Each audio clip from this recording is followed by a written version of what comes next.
You heard what the congressman said about Greenland. Is this all just an act to send a message to It's China and Russia? It's interesting. You know, I think Jake Elsey has seen some wrestling matches, and I have too.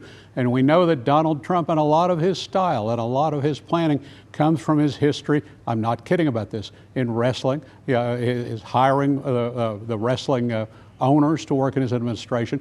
Everything is scripted, and I think what may be true in this case is that his comments about Greenland are scripted. He's told Denmark and NATO, look, here's what you all can do and say. Let's all look tough and kind of bluff China.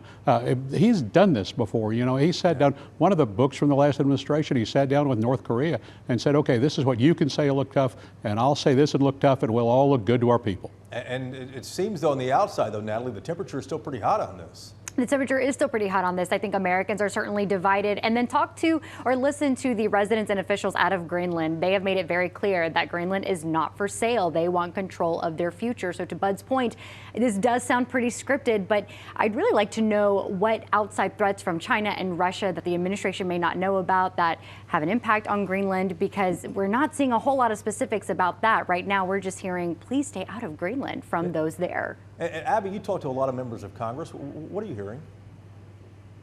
Well, I think folks are waiting and seeing on this, but what I can tell you is in Europe, there are many, many countries and many diplomats who are very nervous. They're worried about the future of NATO, which is our military alliance with Europe, and they are taking this very seriously and watching every movement of this Greenland excursion, I guess is how we would describe it.